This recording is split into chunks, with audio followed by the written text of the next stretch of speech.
You said that money really isn't that important. It's just a means of keeping score. It's playing the game that excites you.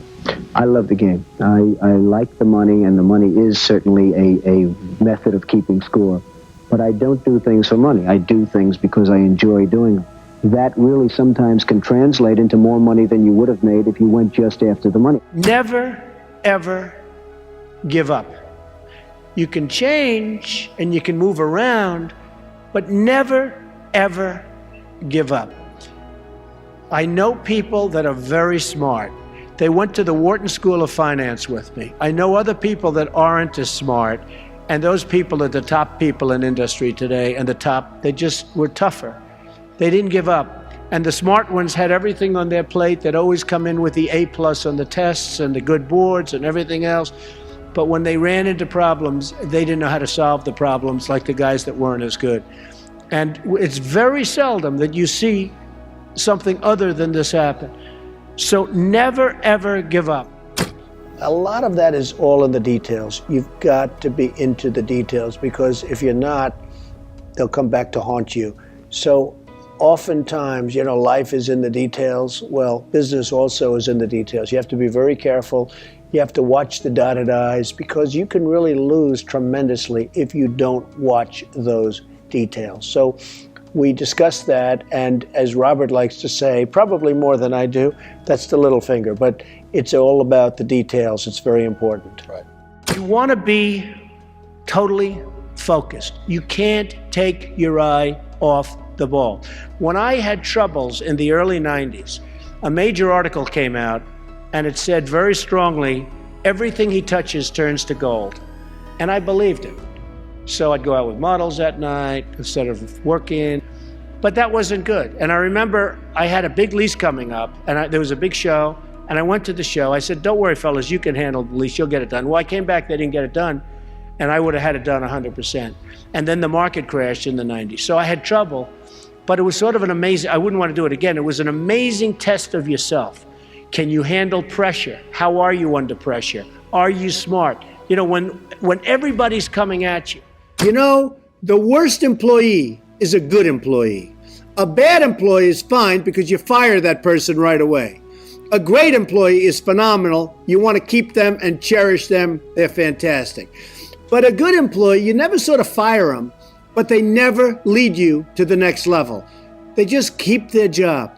They're sort of too good to be fired, but they're not good enough. You're never going to do great. So I always say, the worst employee isn't a bad employee, it's just a good or average employee. Gary Player, the great golfer, he was a little guy, very little, but he worked really hard. And he had a great statement, but he'd go, the harder I work, the luckier I get. And he wins the US Open. You have all these big, handsome guys, these big, giant guys, and they're hitting the ball a mile. And you have Gary Player. And Gary Player would win the Open. He'd win the Masters. He'd win this. He'd win that. And he said, hey, in the US Open, he hit a 5-iron to 1 foot from the hole, and he ended up getting a birdie and wins the US Open, right? And he came off the green. Now, I know I've heard the statement before, but I heard it from him in a meaningful way. They said, what do you think, Gary? What is it? He said, all I know is I've been working very hard, and the harder I work, the luckier I get. I thought it was an amazing statement. Sometimes in life, to be successful, oftentimes, most of the time, you have to follow your instincts. You have to follow your gut. You have to. Your parents may say wrong, your whoever may say wrong, but you have to do it. So much of success is seeing yourself as victorious. You have to see yourself. You have to really believe in yourself. And sometimes it's hard. You've had failures, you've had weaknesses, you've had other things. You have to see yourself as a one-man band. Don't rely too much on other people because they'll let you down. You have to see yourself as victorious. And to be a winner, you have to think like a winner. If you don't think like a winner, it's just never going to happen. Many people have been asking about my desk and the fact that I have so many papers on my desk. It's actually very neat. I know where everything is, but if you look around, there's a lot of stuff. The fact is, I'm busy. I always notice that busy people, people that are very successful in many cases, have a lot going on their desk. I have papers from deals. I have papers from just about everything. I like to read up on things. I like to study what I'm doing.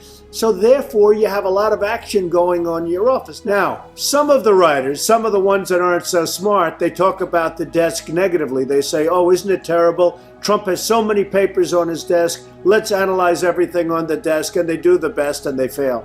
But the fact is, I've noticed over the years, successful people have a lot going on their desk. My desk is in my office. My desk is a very important part of me. And frankly, it's a very important part of my success. Everything I do comes right through this desk. So if it's not perfectly neat, if there's a lot of action, I think that's okay. I actually think that's a good thing. You have to love what you do. And I'm not going to go over that long, but it solves a lot of problems. Because when you love what you do, when you really love what you do, you work harder. I mean, I have friends that don't love, and you know, I tell this story. A Wall Street titan, big guy, but I was richer than him, and I'm richer, according to Forbes, I'm much richer than him. So I like that, you know? I like that. But this big Wall Street titan, he's a big name. He has a son, and his son is a wonderful human being, which is amazing because the guy's a horrible person. But he's one of the biggest guys on Wall Street. So he wants his son, Alex. I'm going to use the name Alex. It's not his name, but I don't want to get this guy in any more trouble with his father than he already is. Alex isn't the strongest character. The father is a brutal, vicious killer. So the father has a big firm on Wall Street, and he wants Alex to go into the firm, of course. You know, come on, Alex, get in there, get in there. In the meantime, all these kids are graduating from Wharton and Harvard and Stanford, and they're just eating Alex's lunch. He doesn't have a chance. He doesn't have a chance. And he doesn't like it. He's not liking what he's doing. You got to love what you do. He's not liking it. So one day, but he can't leave because of his father. I actually tell him, why don't you leave? Your father's brutal. The father's just killing the guys. Tell him, you don't have what it takes. I'm sorry, Dad. Oh, this is great. So I say, you got to leave the father. You got to leave him. He said, I just can't, Donald. So anyway, he's a spoiled guy. He's a member of a very good golf club in Westchester, which is a rich place in New York. And he's on one of the committees, and he's on the Greens Committee. And they put him in charge of redoing the course. They're doing this big renovation of the course. It's a very good club. And he's there every morning at 5 in the morning. He doesn't leave. He did such an unbelievable job. The contractors respected him. Everybody respected him. So the wife comes up. He's doing so great, Donald. He's so amazing. And they give him an honor. And this is a tough group of people that have this club. You know, they're club members and they're difficult.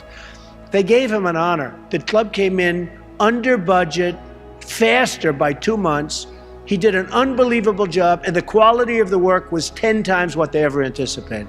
So they gave him a medal. I said, you know, Alex, you ought to go and do this for a living. You ought to be a builder, whether it's houses or clubs or golf courses, renovation or this. Oh, my father would go crazy. He'd never let me. So Alex went back to Wall Street, where he was miserable, and a year later he quit. And he started doing renovations of houses and clubs and different things. And he's doing great. So you've got to love what you do.